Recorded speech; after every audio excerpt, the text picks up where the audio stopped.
I'd personally consider Pikmin to be the most consistently good gaming franchise. Every single mainline entry is one of my favorite games of all time, and I've replayed the first 3 several times each. I've even 100%ed Pikmin 4 2 times already. One playthrough right after another. The neat thing about Pikmin is the fact that a new entry, it doesn't invalidate an older one to me. Rather, I think all entries stand on their own as great games, and they all come with their own set of strengths and flaws. At times, Pikmin 1 is my favorite because the story and atmosphere, they are simply the best in the series by a long shot. It's also replayable as all hell, but Pikmin 1 is a good old first entry syndrome. The Pikmin AI is complete dog shit, and it gets infuriating. They will leave the squad to go pluck nectar weeds, pick up items, try to attack harmless enemies. It just gets frustrating, even after playing the game for 15 years or so. But where Pikmin 1 succeeds, it succeeds, damn it. The music is top tier. I love all 5 main theme tracks, and they just replay in my head constantly. I think the Pikmin balance is the best in this one, which should be a given as there are only 3 types. The extra attack power on red Pikmin, it is very noticeable due to the larger HP pools, as well as a lack of purple and rock Pikmin. There's a shitload of water, so naturally blue Pikmin get plenty of use, and a hot take I know, but I actually love the bomb rock idea for yellow Pikmin. Sometimes there's an enemy in the way that I simply don't want to deal with, so I'll just throw a bomb rock at it and be done with it. It's simply the best pace of all the Pikmin games, and I've replayed it so many times. The maps of these stages are pretty much just permanently etched into my mind. I can easily tell you where all the ship parts are, and it is so much fun getting the overall day count lower and lower. The biggest thing holding Pikmin back is my definitive favorite are these 2 main things. As I said before, the Pikmin 1 AI and engine are honestly trash. The Pikmin game itself does so many frustrating things, it's not even funny. The second problem is a lack of good side content. The challenge mode in Pikmin 1, it takes the main stages of the game, changes their length, and tasks the player to see how many Pikmin they can grow in a single day. It's honestly a pretty cute idea, and to be fair, the stages are remixed, but it's a mode that I barely visit. So to wrap it all up, Pikmin 1 succeeds at its strength by being an incredibly fun score attack game that I can play infinitely. However, its 2 biggest sins are the lack of content and how it's aged. Moving on to Pikmin 2, I actually like the caves. I know they're divisive, and I can see why. I think it's such an interesting idea to focus on Pikmin, or resource management, more so this time around than time management. You have limited Pikmin in caves. They can only be increased by Bulbmin or Queen Candy Pop buds. On top of that, a second captain, purple and white Pikmin, a revamped challenge mode, and the Piklopedia, these are all amazing additions in my book. Well, some of these cool additions can actually overstay their welcome, funnily enough. Some of the caves get pretty dang long and they can hurt the pacing. I personally think the blanket statement of, all caves are the exact same, does a huge disservice to Pikmin 2's caves, but they do start to blend a bit by the end of the game. The purple Pikmin throws off the balancing by a lot, as well as the Ultra Bitter Spray. I still like that Nintendo went the approach to make Pikmin 2 way different than its predecessor. If it was strictly an upgrade in every way, I probably wouldn't go back to Pikmin 1. However, there are some serious pros that I need to give to Pikmin 2. If we're talking about the game's pure engines, I honestly think 2 might be my favorite. The Pikmin are so much more responsive than Pikmin 1, it's ridiculous. They listen to the whistle right away, their throwing speed is increased dramatically, swarming is still here and more effective, and I just love controlling the Pikmin in this one. Hell, even in Pikmin 4, sometimes I'll tell Pikmin to carry shit, and they just won't. I don't know if I've ever had this problem in Pikmin 2. This game just has so much character and personality. I love the Hokitate chef being the shithead that he is. He's constantly interjecting as an endgame tutorial, and some of the dialogue still catches me off guard. I love how each of the 3 captains have their own whistles, C-stick themes, and the music is just so dynamic. Olimar will have his own version of the musical tracks, while the President and Louie will share their tracks. Just look at the track list in Pikmin 2. It is ridiculous how many tracks there are. While I think the ship parts are better collectible from a storytelling aspect, the treasures are honestly way more fun. I love the name that the ship gives some of these in the treasure hoard. The new challenge mode is a great improvement over Pikmin 1. They are based on the caves, but if you're going for a high score, this can scratch that Pikmin 1 time-based gameplay itch. Seriously, going for a high score in these, it can be pretty addicting. If you get a perfect in all of these, which tasks you in losing 0 Pikmin, you will unlock Louie's Dark Secret, which just adds to this game's character. The Piklopedia and treasure hoard, they also kick ass. There's also a 2-player battle mode. In terms of stuff to do, Pikmin 2 feels like a complete package. However, the replayability, while still somewhat high, is not nearly as high as Pikmin 1, and I'd argue Pikmin 3 as well. After beating the game, it will give you the number of days it took in the playtime, but due to the focus on caves, this is simply not as impactful. The pacing can suffer a bit too. When the caves are good, they're good. Caves like Submerged Castle, Glutton's Kitchen, Holy Heroes, these are bangers. But there are also a handful of filler caves, and some of them overstay their welcome. So in short, as a package, 2 definitely feels more complete than Pikmin 1. The story is much longer, the side modes are better, and there are more of them. However, this also introduces some poorly paced sections. As I said before, there are some great caves, but for every great cave, there are one or two that I pretty much forgot existed. The new Pikmin types are cool, although purple Pikmin are OP as hell. Pikmin balancing in general, it's probably the worst in the series here. The engine and Pikmin AI got much better. Having a second captain is nice, and the Ultra Spray, and to kind of an extent the Bitter Spray, are nice new additions. If one would call Pikmin 2 a mixed bag, I would get it completely. Despite its faults though, I pretty much love it as much as Pikmin 1. Pikmin 3 is kind of a funny one. I will say, if we're just talking base Wii U entry, it's probably my least favorite in the mainline Pikmin games. I was a bit disappointed by its lack of content after a near-decade wait between 2 and 3. I initially looked at the removal of caves as a negative, but I've since come around on that. I also thought that the DLC should have been free. Like, we waited 9 entire years for this short-ass game that costs a full $60, and you still want us to pay more on top of that. The mission mode does slap, though. It was better than the main game. But nearly. Jesus Christ. 7 years later, something amazing happened. Pikmin 3 was re-released on the Switch as Pikmin 3 Deluxe. Meanwhile, the control scheme got a bit worse. Pretty much everything else was improved. Straight up, full-on multiplayer was added to the main story. They brought back the Piklopedia. They added a side mode with Louie and Olimar. They added a brand new spicy mode, and all DLC was baked onto the cartridge. This brought Pikmin 3 up to the standards of Pikmin 1 and 2 for me. If we're talking about general improvements, the Go There feature is like the best thing ever. It encourages you to flex your multitasking skills, and I love it. Much like Pikmin 1, replaying Pikmin 3 to watch your overall time go down is simply exhilarating. I know many call this a strict upgrade to Pikmin 1, and I do get it in a sense. The Pikmin are much more responsive, the gameplay is smoother, it's a decent bit longer, and the side content is better.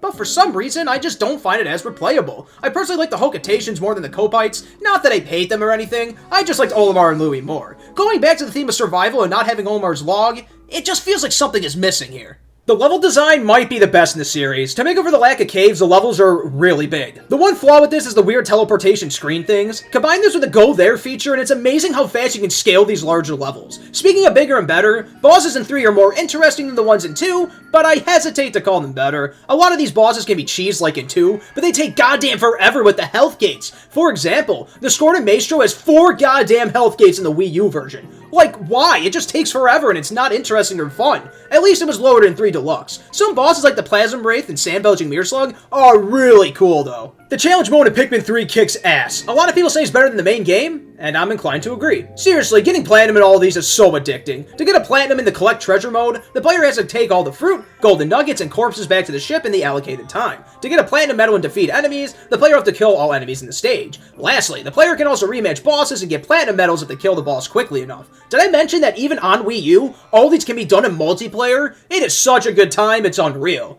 Also, purple and white Pikmin make their appearance here, but not in the main game. The Pikmin are pretty smart in this one, and I think it competes with 2 and 4 for the overall best failing Pikmin. When throwing Pikmin, other types won't stumble in the way, alternating between 3 captains feels really nice, and the Ultra Spicy Spray giving Pikmin flowers, I think that was a nice touch. I like Rock Pikmin and Winged Pikmin design-wise, but I admittedly only like Rock Pikmin gameplay-wise. They do more damage on initial contact, but they won't latch on. This gives them some serious oomph, but they become nearly useless after that initial contact. This makes them strong, but not too OP like purple Pikmin. They also can't get crushed and they break glass. Winged Pikmin, though, they kind of break the game at points. It's a cute idea, but I honestly think the game competes with 2 for the worst Pikmin balancing. Winged Pikmin are busted and can grab fruits they were not intended to grab. At first, it seems like the weaker attack strength may keep them in check a bit. But grab a horde of 50 of them, ultra spicy spray them, then just charge with them, you will destroy anything. Red Pikmin feel kinda useless. There are only a few enemies that use fire, and the rock Pikmin mostly overshadow them. They are at least in a better state than they were in 2 though. Blue Pikmin also feel a bit overshadowed by Winged Pikmin. It feels like you only need them for something that is completely submerged. I also don't like the charge feature. I'm in the swarm camp. At least to me, Pikmin 3 started out as a disappointment. I missed the removal of caves, Olimar and Louie, the 3 Pikmin types that were introduced in 2, the harder difficulty, and the Piklopedia. But over time, I realized the brilliance of the Go There feature, and found the game to be almost replayable as Pikmin 1. Getting your overall days down to collect all the fruit, it is just so satisfying, especially with the release of 3 Deluxe, which adds a harder mode, the Piklopedia, full-on multiplayer, a new side mode with Olimar and Louie. I learned to love 3 as much as the first 2. I also got to mention that Bingo Battle is a lot of fun too. I just did not find a way to fit that in naturally. So, Pikmin 4. When this was first released, I was full-on ready to claim this as my favorite Pikmin game. It honestly may have been recency bias, because now that I've let it simmer a bit, It still rocks, but it's not my runaway favorite anymore. One thing it does well is blend all the previous games. Olimar Shipwreck Tale is a nice callback to Pikmin 1, the Caves return from Pikmin 2, and the Dandori challenges are nice substitutes for the challenge mode in Pikmin 3. On top of that, Ochi was added. There are now night missions, and there is a base where the player can set up before every day begins. There's a lot to Pikmin 4. For better and worse, honestly. The fact that all Pikmin types, well, besides Bulman, are back in the main story is neat. There are a total of 8 Pikmin that can be used during the day. The new Ice Pikmin is a cute idea, but I find it funny when Pikmin 2 detractors say that the Ultra Bitter Spray is a bad addition, but then just turn around and say they love Ice Pikmin. These guys can freeze enemies, as well as water, so other types can traverse it. Glow Pikmin are immune to all hazards like Bulman, but they can only be used during caves and night expeditions. Speaking of that, caves are back. I was hyped for their return, and I always hoped that they would alternate between cave games and survival games. I like both the longer Pikmin games and the shorter, more score attack ones. These caves aren't pseudo-randomly generated. The caves will be the same every time. On one hand, I'd say that the caves are overall more enjoyable and designed a bit better, but I do kind of miss that shake-up. It made replays of Pikmin 2 feel a bit more different than a lot of people care to admit. Night expeditions are an interesting concept. It's kind of like Pikmin meets tower defense. My biggest problem with these is the fact that they are piss easy until the very end. The final few pack a nice punch and have some enemies like the Smoky Prog and Emperor Bulblax. I almost failed the later ones when playing through it for the first time. It does kind of break that idea of having to leave regular days at night because the nighttime is this wild unknown. I kind of wish that they would have just made nighttime flow into the regular days instead, but I guess this is okay. We gotta talk about Ochi too, a cute dog that's sort of a hybrid between a captain and a Pikmin. He can carry stuff, ferry Pikmin across the water, break pots, and he can command Pikmin on his own. I'm kind of mixed on Ochi, to be honest. Consolidating Pikmin into one area is nice, but I honestly feel like that was kind of part of the fun of the last 3 games. Making sure these dumbasses don't wander off and get themselves killed, he also becomes OP by the end of the game. Again, I kind of find it funny when Pikmin 2 detractors, they say that the Ultra Bitter Spray is bad for being an, in quotes, automatic win button, but then turn around and are fine with Ochi ramming into enemies, stunning them, doing insane damage, latching all Pikmin on them immediately. It just seems contradictory to me. The rush button literally becomes an automatic win button by the end of the game. Funnily enough, I've seen a complaint about Pikmin 4 that I actually somewhat agree with. It's kind of a jack of all trades, master of none situation. As nice as Olimar's Shipwreck Tale is, I'd rather just play Pikmin 1. As fun as the caves are, I might like the pseudo-randomly generated caves in 2 better. As fun as the Dandori challenges are, I think that Pikmin 3's mission mode is just a bit better. That's not to mention that the multitasking capabilities are better in 3 because there are 3 captains. Maybe until you get to the post-game. The Sage Leaf ones are really cool. Don't get me wrong or my words twisted though. Olimar Shipwreck Tale, that was seriously an awesome surprise. Being able to play a Pikmin 1-like game without the dog water Pikmin AI and engine is really nice. The player has 15 days to get all 30 ship parts. Especially with how big the game already is, this was just unnecessary. It uses the same stages as the main game, but that didn't bother me that much. Would it have been nice to have new stages or even remake a Pikmin 1 stages? Of course, but game development cost and time is in fact a thing, and this game was already loaded up with content before this. Funnily enough, I was hoping for a Pikmin game that would just completely dwarf the others in scale. A long-winded Pikmin game that would take forever to beat with so much content. Be careful what you wish for, I guess. I personally find this to be the least replayable Pikmin by a decent bit. It's not just because it's long, but there's honestly a decent amount of not fun stuff here. For one, there's a shitload of dialogue. Yes, you can skip it, but this still oddly takes time to skip. The early Dandori challenges and night expeditions, they really aren't that fun either. The loading screens are also brutal and really hurt the pacing. Also, the music's pretty mid, which is disappointing because Pikmin 1 and 2 in particular, those are some of my favorite soundtracks in all of gaming, period. I know it's not the end of the world, but I also don't like the silent protagonist trope. One reason why I adore Pikmin 1 is because of, well, Olimar himself. We get to learn about his family, how hopeless he feels, and hear his thoughts on all the ship parts. 2 ups the personality with the Hokotate ship, and Louie giving their opinions on various shit in the Piklopedia and Treasure Hoard. The Copites in Pikmin 3, they also come with their own personalities as well. I didn't get attached to any of the captains at base in Pikmin 4. I'm also not a fan of the 3 types at once mechanic. If I want to juggle 8 types of Pikmin at once, that's my own damn business. Other things before I'm done with Pikmin 4. The automatic lock-on, that is pure ass. I've seen people defend this recently, and I really don't know why. Pikmin 3 had a nice middle ground between freeballing it and being able to lock on. They also reuse way too many bosses. Like, a few callbacks, that could be cool. Seeing the Water Wraith again, Manaleg, Smoky Prog. But there are way too many older bosses used. There's like, what, 3 or 4 new bosses in the entire game. To end off on a good note, I love collecting scraps to either buy upgrades or make structures around the map. So to sum it all up, Pikmin 4 is the biggest Pikmin game by far, and it tries its best to blend the brilliance of the first 3 games. OG is a fun addition that throws a lot of the balancing out the window. I also enjoyed the return of caves, as well as Olimar's Shipwreck Tale. I also think that the later Dandori challenges are good fun. Much like Pikmin 2 though, sometimes the pacing stumbles over itself, and there's a decent amount of fluff. When Pikmin 4 is good though, it's great. I just wanted to make this video because there's a decent amount of toxicity in the Pikmin community when it comes to the, in quotes, best one. I kind of blame Chef Aurelius Productions for his Pikmin 2 video. It's honestly not that good of a video at all. And if you want to see a decent rebuttal, Hiding in Private is a video called In Defense of Pikmin 2. Ever since that video, I've seen hate for Pikmin 2 filled with so much hyperbole that is just insane. Don't get me wrong though, there are Pikmin 2 stands that are also brutal. When you say that any other Pikmin than 2 is your favorite,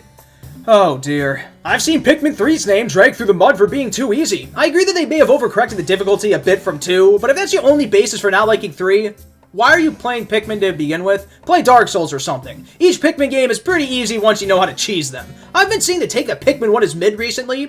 Fucking excuse me? What? For some, the shit Pikmin AI, engine, and short length, they just put it off at Pikmin 1. Some argue that OG makes Pikmin 4 bad. I've seen likewise that Pikmin 4 is way too easy like Pikmin 3. And look, I'm not saying mindlessly consume and consider all Pikmins a masterpiece. That leads to bad and weird franchise worship behavior, and all these games have flaws. I just wish the Pikmin community would respect others' opinions more. It's like Pokemon, man. You wouldn't believe the names that I've been called just because Gen 2 is my favorite. Listen, I'm a Johto boy, and that will probably never change, okay? I guess it's the internet, though. Nuance just goes out the fucking window, doesn't it? As Pikmin fans, we should be celebrating the franchise as a whole. I'm happy that Nintendo released Pikmin 1 and 2, 3 Deluxe, and 4 on Switch. Pikmin is more accessible than ever before. Go out there and play them. Form your own opinion. I'm not kidding when I say that every entry has been my favorite and my least favorite at one point. Some days, replayability is king, so Pikmin 1 is my favorite. At other times, the Pikmin AI pisses me off so much that I just throw it right at the bottom. Sometimes, I love the bullshit Pikmin 2 can throw at you. Even as someone who's played this for 15 years or so, sometimes a bomb rock will just come down and decimate my army. I kinda love how it can be unpredictable at times, so I'll put it at the top, while other times, the weird pacing and the bullshit will get to me, so I'll just put it at the bottom. Sometimes, I think that Pikmin 3 is the best because the gold air feature is simply incredible, not to mention that mission mode. That might be peak Pikmin. Sometimes, I miss the cave and the overall easier difficulty,